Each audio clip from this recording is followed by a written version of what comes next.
আরব League, OIC সহ প্রভাবশালী মুসলিম দেশগুলোর নীরবতার সুযোগে ফিলিস্তিনের ওপর নৃশংসতা চালাচ্ছে ইসরায়েল। সৌদি আরব সহ মুসলিম বিশ্ব ব্যর্থ। ইসরায়েলি গণহত্যা বন্ধে বিশ্ব শক্তিগুলোর বিবেককে জাগাতে হবে। নিরপরাধ ফিলিস্তিনের মুসলমানের ওপর আগ্রাসী ইসরায়েলি বাহিনীর নৃশংস হামলা ও গণহত্যার বিষয়ে সোমবার আমার দেশকে প্রতিক্রিয়া জানিয়ে আন্তর্জাতিক বিশেষজ্ঞ, মানবাধিকার কর্মী, শিক্ষাবিদ ও আইনজ্ঞ সহ বিশিষ্টজনেরা এ মন্তব্য করেন।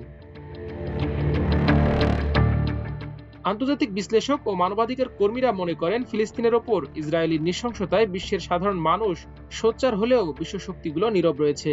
পরাশক্তিগুলোর নির্লিপ্ততার সুযোগ নিচ্ছে ইসরায়েল। মানবতার ফেরিওয়ালাদের নির্লিপ্ততা বিশ্বব্যাপী নতুন সমস্যার জন্ম দেবে। ফিলিস্তিনিদের ওপর গণহত্যার ঘটনায় মুসলিম বিশ্বের ভূমিকা নিয়ে তারা ক্ষোভ প্রকাশ করেন। মাস ২ স্থিতিশীলতার পর গত ১৮ মার্চ থেকে আবারও গাজায় ব্যাপক হামলা শুরু করে ইসরায়েলি স্থল ও বিমান বাহিনী। গাজা উপত্যকার দক্ষিণ অঞ্চলে রাফা শহরে বিগত কয়েকদিনের হামলায় প্রাণহানির সংখ্যা হাজার ছাড়িয়েছে। ২০২৩ সালের অক্টোবর থেকে এ পর্যন্ত ইসরায়েলি হামলায় অন্তত ৫০,৬৯৫ জন নিহত হয়েছেন। নিহতদের মধ্যে অন্তত ২১০ জন গণমাধ্যম কর্মী। ইসরায়েলি সেনারা শহরের গুরুত্বপূর্ণ আবাসিক এলাকায় অভিযান চালিয়ে সাধারণ মানুষকে নির্বিচারে হত্যা করেছে। এমনকি চিকিৎসা কর্মীদেরও গুলি করে হত্যা করা হয়েছে। এতে হাজার হাজার মানুষ বাধ্য হয়ে পায়ে হেঁটে পালিয়ে গেছেন। সেনাবাহিনীর দাবি, তাদের লক্ষ্য হচ্ছে রাফা শহরকে ঘিরে ফেলা। ইসরায়েলি সম্প্রচার মাধ্যম চ্যানেল 12 এর প্রতিবেদনে বলা হয়েছে, গাজা থেকে ফিলিস্তিনিদের উৎখাতে মার্কিন প্রেসিডেন্ট ডোনাল্ড ট্রাম্প যে প্রস্তাব দিয়েছেন তার অংশ হিসেবে খান ইউনুস ও রাফাকে বিচ্ছিন্ন করতে চাচ্ছে সেনাবাহিনী। গাজায় চলমান ধ্বংসযজ্ঞ ও প্রাণহানির প্রতিবাদে বিশ্ববাসী জেগে উঠেছে। যুক্তরাষ্ট্র ভিত্তিক দুটি সংগঠন, new York health care workers for Palestine এবং ডক্টরস এগেইনস্ট জেনোসাইডের আহ্বানে গতকাল বৈশ্বিক ধর্মঘট পালিত হয়েছে। সম্পূর্ণ আন্তর্জাতিক আইন লঙ্ঘন করে ইসরায়েল নিরীহ গাজাবাসীর উপর গণহত্যা চালাচ্ছে বলে আমার দেশকে দেয়া এক প্রতিক্রিয়ায় মন্তব্য করেন বিশিষ্ট নিরাপত্তা বিশ্লেষক ও Bangladesh institute of peace and securities স্টাডিজের প্রেসিডেন্ট মেজর জেনারেল অবসরপ্রাপ্ত এম মনিরুজ্জামান। তিনি বলেন, ইসরায়েল একতরফাভাবে যুদ্ধবিরতি লঙ্ঘন করে এই গণহত্যায় লিপ্ত হয়েছে। তারা যেটা করছে তা সভ্য যুগে চলতে পারে না। এর নিন্দা জানানোর ভাষা বিশ্বের বিবেকবান মানুষরা হারিয়ে ফেলেছে। ফিলিস্তিনের সাধারণ মানুষের পাশাপাশি অসংখ্য নারী ও শিশু ইসরায়েলি হামলায় নিহত হয়েছে। আমরা এখন দেখতে পাচ্ছি, গাজায় যারা মানবিক সহায়তা কার্যক্রম চালাচ্ছে তারাও ইসরায়েলের টার্গেটে পরিণত হয়েছে। এটা খুবই উদ্বেগের বিষয়। ইসরায়েলি গণহত্যার বিরুদ্ধে বিশ্বের সাধারণ মানুষ সোচ্চার হয়েছে, কিন্তু বিশ্ব শক্তিগুলোর পক্ষ থেকে এখনো জোরালো পদক্ষেপ দেখতে পাচ্ছি না। বিশ্বের সাধারণ মানুষের বিবেক যেভাবে জাগ্রত হয়েছে, বিশ্ব শক্তিগুলোকেও তার বিবেক জাগাতে হবে। বিশ্ব শক্তিগুলোর পক্ষ থেকে জোরালো পদক্ষেপ ছাড়া ইসরায়েলকে থামানো যাবে না, মন্তব্য করেন এই নিরাপত্তা বিশ্লেষক। গাজায় নিরীহ মুসলমানদের উপর ইসরায়েলের নৃশংস হামলার ঘটনা খুবই দুঃখজনক উল্লেখ করে ঢাকা বিশ্ববিদ্যালয়ের সাবেক অধ্যাপক ডক্টর মাহবুবুল্লাহ বলেন, জীবনের শেষ প্রান্তে এসে এ ধরনের বর্বর অমানবিক হত্যাকাণ্ড গণহত্যা চোখের সামনে দেখতে হবে, তা চিন্তা করলে গা শিউরে ওঠে।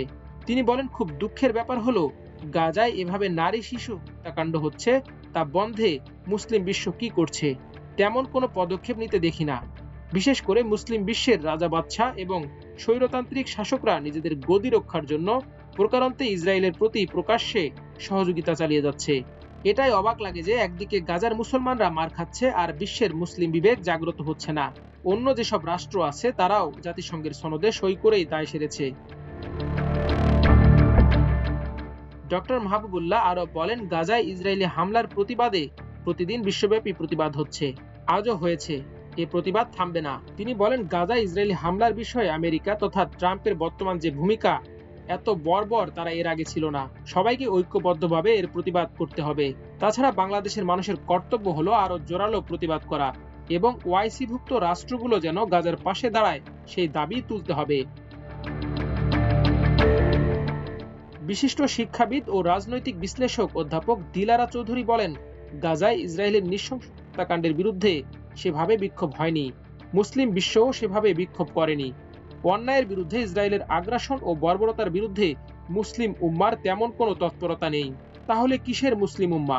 মুসলিম উম্মার অর্থ খুঁজে পাচ্ছি না। নতুন করে এর অর্থ খুঁজতে হবে। ঢাকা বিশ্ববিদ্যালয়ের সাবেক অধ্যাপক এম শহীদুজ্জামান হতাশা প্রকাশ করে বলেন, ফিলিস্তিনে এখন যা ঘটছে তা খুবই হতাশাজনক। ইসরায়েলি গণহত্যার বিরুদ্ধে বিশ্ব সম্প্রদায় এক প্রকার নীরব। এর সুযোগ নিচ্ছে ইসরায়েল। আমরা আশা করেছিলাম সৌদি আরব, কাতার সহ মধ্যপ্রাচ্যের দেশগুলো এই গণহত্যার বিরুদ্ধে কার্যকর পদক্ষেপ নেবে, কিন্তু দুর্ভাগ্যের বিষয় তেমনটা দেখা যায়নি। ফিলিস্তিনের পক্ষে কিছুটা সরব হলেও ইরানের পক্ষে তেমন কিছু করা সম্ভব হচ্ছে না। হামাস প্রায় বিলুপ্ত, হিজবুল্লাহ অনেকটা দুর্বল হয়ে পড়েছে। তিনি বলেন, কূটনৈতিক চাপ ছাড়া ইসরায়েলকে থামানোর কোনো পথ আছে বলে মনে হচ্ছে না। এক্ষেত্রে মুসলিম বিশ্ব যদি রাশিয়া ও চীনের সহায়তা নিতে পারে তাহলে কিছুটা ফল আসার সম্ভাবনা রয়েছে। ইসরায়েলের সাধারণ মানুষের ভেতরেও এই গণহত্যার বিরুদ্ধে এক ধরনের মনোভাব তৈরি হচ্ছে। এটা যদি আগামী দিন আরো সক্রিয় হয় তাহলে নেতানিয়াহু এ ধরনের চাপ অনুভব করবেন। তবে সামগ্রিক পরিস্থিতিতে আমি হতাশ। বিশিষ্ট মানবাধিকার কর্মী নূর খান লিটন বলেন, দীর্ঘদিন ধরে ইসরায়েলিরা বর্বরতার চরম সীমা অতিক্রম করে গাজাবাসীর ওপর একের পর এক আক্রমণ ও গণহত্যা পরিচালনা করছে। সারা বিশ্বের সাধারণ মানুষ এর প্রতিবাদও জানাচ্ছে, কিন্তু দুর্ভাগ্যজনকভাবে মার্কিন প্রশাসন এবং তাদের মিত্ররা এই বিষয়ে যথাযথ পদক্ষেপ গ্রহণ করতে তাচ্ছিল্য অথবা সময় ক্ষেপণ করছে। মানবতার ফেরিওয়ালাদের এ ধরনের নির্লিপ্ততা বিশ্বব্যাপী নতুন করে সমস্যার জন্ম দেবে। মানবাধিকার সংগঠন অধিকারের পরিচালক এএসএম নাসির উদ্দিন এলান বলেন, সারা বিশ্বে সাম্রাজ্যবাদের কালো হাত ব্যাপকভাবে সম্প্রসারিত হয়েছে। তারা বিভিন্ন স্বাধীন দেশগুলোতে আগ্রাসন চালাচ্ছে। প্যালেস্টাইনের সমস্যাটা দীর্ঘদিনের। এ সমস্যা জিয়ে রেখে বিশ্বের পরাশক্তিগুলো নানা খেলায় মেতে উঠেছে। বড় ধরনের একটি বিপর্যয়ের দিকে যাচ্ছে। প্রতিবার গাজাবাসী তাদের রক্তের বিনিময়ে ঋণ পরিশোধ করছে। সারা বিশ্বের শান্তি ও মুক্তিকামী মানুষ গাজার মানুষের পক্ষে আছে উল্লেখ করে এ মানবাধিকার কর্মী বলেন, এটা কেবল মানবাধিকারের বিষয় নয়, মানবিকতার বিষয়।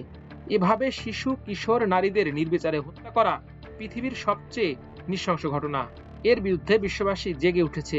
তাদের এই প্রতিবাদ গাজাবাসীর পক্ষে সমর্থন হিসেবে কাজ করবে। ফিলিস্তিনবাসীর আত্মনিয়ন্ত্রণের লড়াই বেগবান হবে। অনেক বিবেকবান জনতা তাদের পক্ষে যোগ দেবে। জাজেস অ্যাসোসিয়েশনের সাবেক প্রেসিডেন্ট ও বিশিষ্ট আইনজ্ঞ শাহজাহান সাজু বলেন, ফিলিস্তিনের ওপর চরম নৃশংসতা চলছে। নিরীহ মানুষগুলোকে হত্যা করা হচ্ছে। এটা মানবতা বিরোধী অপরাধ। এটা একটা মানবিক বিপর্যয়। বিশ্বের সব সাধারণ মানুষ ইসরায়েলিদের এই নৃশংসতাকে তীব্রভাবে ঘৃণা জানাচ্ছে। তবে কেন জানি বিশ্ব শক্তিগুলো এক্ষেত্রে অনেকটাই নীরব। বিশ্বের সবাইকে এই নৃশংসতার বিরুদ্ধে সোচ্চার হওয়া ও প্রতিবাদ জানানো দরকার। মাল্টিমিডিয়া ডেস্ক, আমার দেশ।